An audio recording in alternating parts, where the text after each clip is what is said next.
Santos was caught licking your Rose toy on live. What the were you doing with that toy? Brought up to them is not okay. Like, that's not okay. You know, she said she plans on marrying you in Miami. We already discussed it. You've already discussed this. So, the most I've ever made on TikTok Live was... in one sitting? Yeah, he's in prison. Why are you laughing? What is up, YouTube? We are back with another podcast with the one, the only controversial queen on the internet right now. People love her, people fucking hate her. Ash Trevino and her beautiful children are here today. Are you excited to be here? Yes. Yeah. Are you guys nervous? I would be too, to be honest. Okay, so I want this to be like free-flowing. I want to give you opportunity to talk. Tell me about yourself. Tell me about your family. Give me the rundown. How did you get into TikTok and how did you start social media? Give me the backstory. Who is Ash Trevino? So, I first started, actually, my TikTok back in 2019. Nobody Okay, ever, pre-COVID. yeah, they don't know that. But I was actually a prison wife. So, yeah, that's why they call me the inmate hopper. You like them felons? Yeah, I mean, I've been with them up until this year. So, yeah. Why? I don't know. You don't think about going on Hinge, Tinder? So now, actually, I do have a guy that I talk to that is free. Oh, period. And We love a little free king. Yes, and I met him on TikTok. I think they have something to say. Go ahead. Oh. So what? So how did you guys start? Did you start because your mom went? No, I had music week. Oh, period. Okay.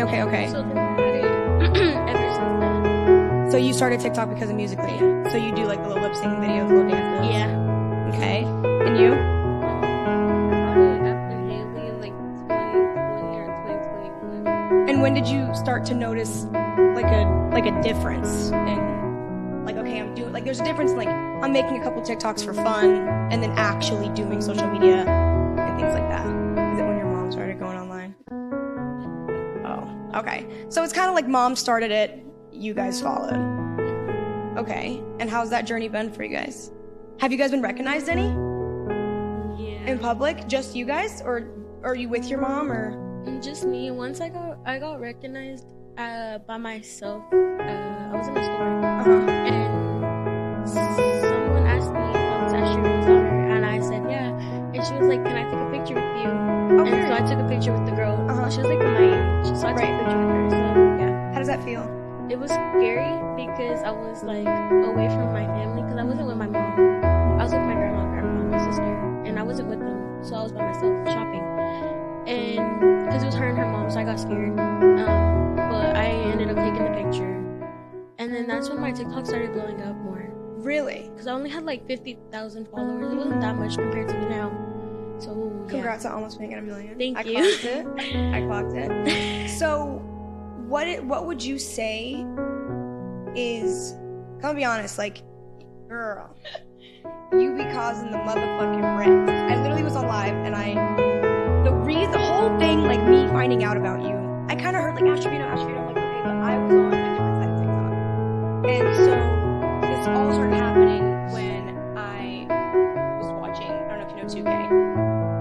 King Stan. I've heard of it. So 2K, I watched him when he was a barber, and then it kind of trickled down to Brianna, and then I was like, oh, Brianna's hanging out with Ash, like what's going on? And then it like was a whole train fucking wreck of, loophole. Yeah. Like I fell down a black hole, right? Like it was like holy cannoli. For me, I feel like maybe when you're on live, right, you're basically talking to yourself, if we're being honest. Like, so I want to give you an opportunity to have like a conversation. How are you dealing with all of this controversy? Like, what goes through your head when people are like, oh, she's my mother? Like, you know what I'm saying? Like, what happens? So, like, I try to tell everybody, but of course, you know, I'm always going to be the villain in their book. You know, they've already got this persona that they have of me, and that's just who I am to them. So, honestly, I've raised my kids since they were born. Never left their side. Till this day, still have not left their side. But people would say that they're with their grandparents majority of the time. Well, they, the little one does live with me, but recently she went back for a bit. But my parents helped me raise them after me and their dad split up. So, of course, you know, whenever you're kind of raised by your mom and your grandparents, you kind of fall into like a grandparent's baby, you know, so to speak. And so, I've never been the one to be like, no, you can't go to their house, you know, if that's where they feel more comfortable at, then why not, you know, but I still legally have custody of my kids. I've never lost custody of them. So you do have full custody of Yeah, your I children? have full custody of them. Yeah. Okay, and why do you think they would feel more comfortable at their grandparents' house? Like, what is it that isn't happening in your house that makes them uncomfortable? So to be honest, Right. my oldest one, when I Which get is on, Haley? yes, which Okay, is Haley, okay. when I get onto her, Right. she runs to them, and they're like the ones that save her, you know, like, Right. oh, grandma, Like, mom's yeah. upset, I need to go to grandma's. Yes, and Okay. so basically that's how it is with them. The little one, Eviana, she calls me, mom, come pick me up, mom, come pick me up. So of course I go pick her up. Right. And so, you know, she's the one who stays with me most of the time. But yeah, I mean, I used to like staying with my grandma whenever I was younger. So I guess because I know how it is to stay with my grandparent, and I mean, basically raised by my grandparent as well. I don't push them to be, no, you're my child, you're going to stay with me, you're not Right. going to go to your grandma and grandma's. Like, no. Okay. I get that. I personally I didn't grow up with, my grandparents are in Brazil, so I didn't have that relationship. But, so tell me a little bit more about their dad. I feel like there's a lot going on the internet right now. You mentioned that the family is speaking out and trying to get clout.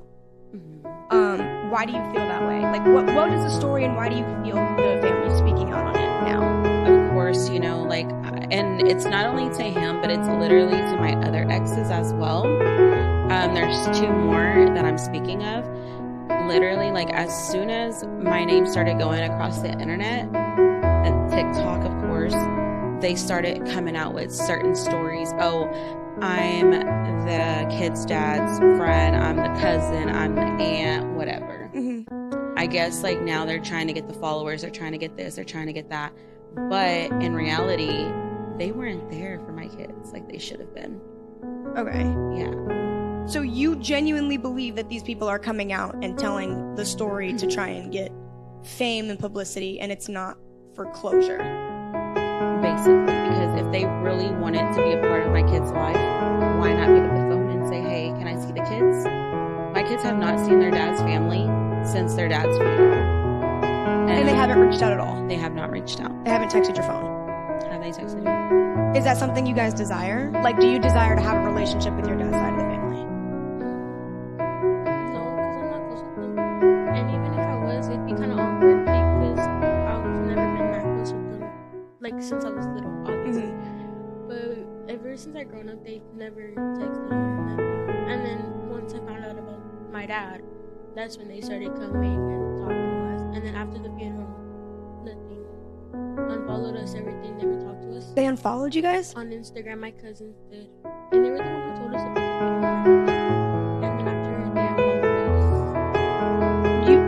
us. Could there be a possibility that the family's reading and they're posting it online to try and get some closure? Because I feel like there are times where people come out about your dad and they say, you know, horrible things.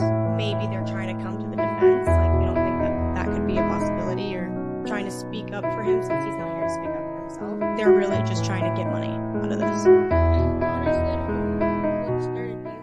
But whatever it is, I mean, I don't know. I don't have nothing else to say about that. Okay. Just that they weren't in our life that much. Y'all weren't in their life. So, clock out. Don't try and clock in now. I get that. I feel like that could come off a little disrespectful, especially if you never knew them and all of a sudden they're like chirping. Like, I would be like, I guess. But I think there's a manner of phrasing it, being like, oh, he just wants to. Like, it just looks so bad. I was like, oh, God. I came up with a list of questions that are family friendly, and there are some questions that you girls are not going to be able to be here for, but they're categorized. So, your mother has shared personal stories about your family online. How do you feel about your family's private moments being public? For their privacy, I feel like it's kind of awkward because there's probably things online that they don't want people to know. Like, what are some things out there about your family that you're like, oh, hell? There was a video of my tia's engagement